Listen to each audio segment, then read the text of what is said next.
Hello everybody, Katyvern here, and today I am going to review the 2022 Bandai movie monster series, Battra. And, yeah, this guy was announced in August 31st of 2022 and was released later that year. And, yeah, kind of a short summary of him, not very much to talk about. So this might be cut a little bit more, well, shorter than usual. And yeah, let's see how this goes, and you can look at the Foxy in the background. So here's his tag, of course from his movie, Godzilla and Mothra Battle for Earth, which, in my opinion, is kind of an odd title because, because, you know, he was kind of like the main, he was the more main monster of the movie rather than Godzilla, who was in the title. I feel like it would have made more sense if it was called Godzilla, not Godzilla, Mothra and Battra Battle for Earth. But yeah, let's get to see how this guy is and see how this guy is, starting with the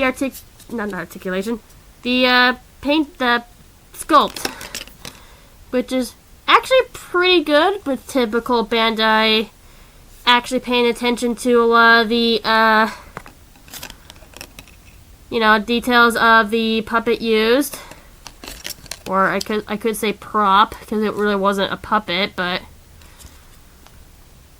the details are amazing. The details on the legs are pretty good. You can also feel like the inside of the legs. They also paid attention to the insides and gave him claws, and the details on his face are pretty good. Yeah, there isn't really too much to say about the details.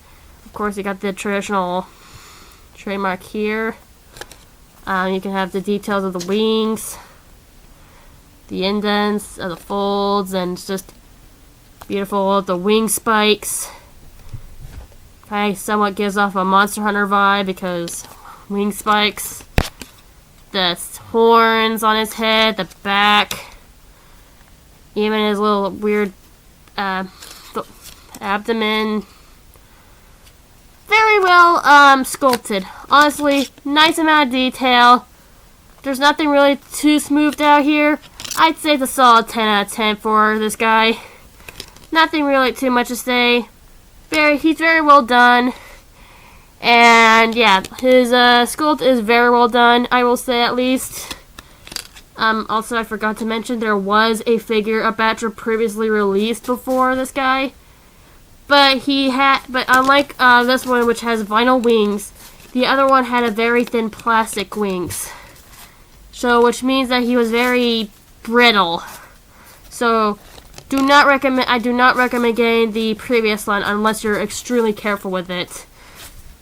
I would say get this one because it's a lot more easier to access to have. And he's a lot more durable with his wings being vinyl. But yeah, solid 10 out of 10. And, I'll give a review on the paint job. Of course, he was made with a black vinyl. I will say, the way they colored his, mandibles, sorry about the background noise, with the way they colored his mandibles, it's very bright. Why are they so white? It doesn't look that good, not gonna lie. They should have left it like a gray color, but oh well, there is more crap to talk about with this thing, and unfortunately the paint job is not really the best on this guy. But hey, it's better than Varen, who was a Godzilla store exclusive, mind you. So yeah, unfortunately I have to face that. And also, of course, there is no color around here, but you do have a nice little faded red color on the back. And yeah, the horns are indeed painted, but not when you look at the back. Kind of eh. But hey, at least the eyes are very well painted. You can get points for that. And the wing pattern on the back of his wings are very well done. But if you look on the inside, though, yikes! You could clearly tell it was kind of late. It was kind of minimal red paint, and yeah, there's like you can even see indications of a pattern. Indications, and yet they didn't even bother painting it. This makes me mad. Like, it's like this Mothra Leo right here. Exactly like this. What the fuck is up with Bandai and freaking not even bothering to do the underwings? And of course, the wing spikes aren't painted yellow. So, not completely accurate to the prop, but it's fine, I guess. It could be a, I don't know, a 6 out of 10 or something. Because at least this is really cool looking to look at. And, you know, it's obviously looks exactly like how Battra did look.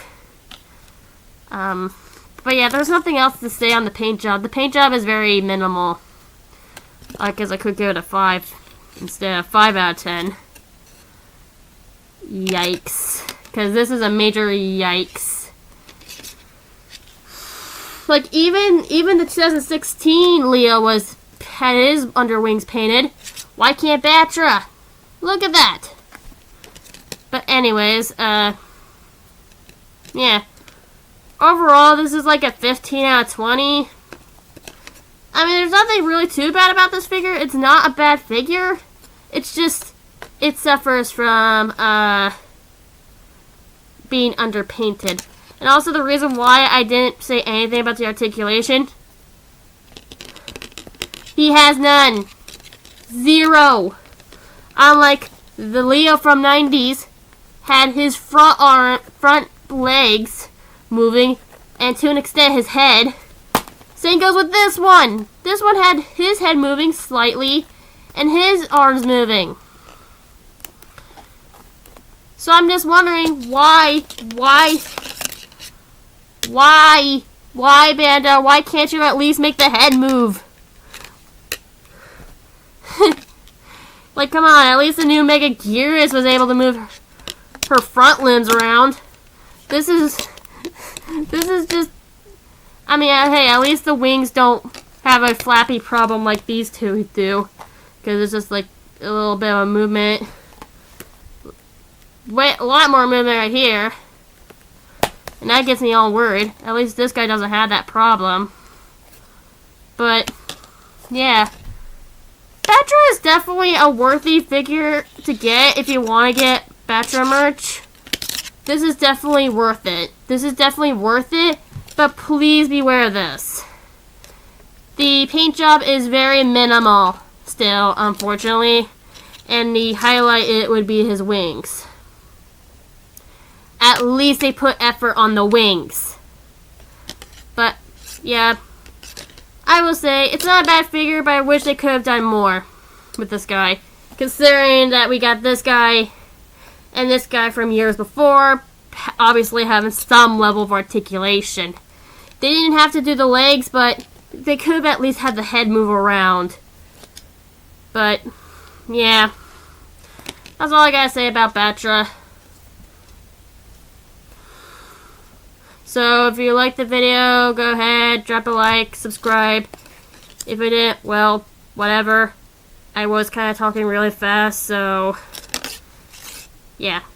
This has been the review on the Movie Monster Series 2022 Battra. And he's completely frozen.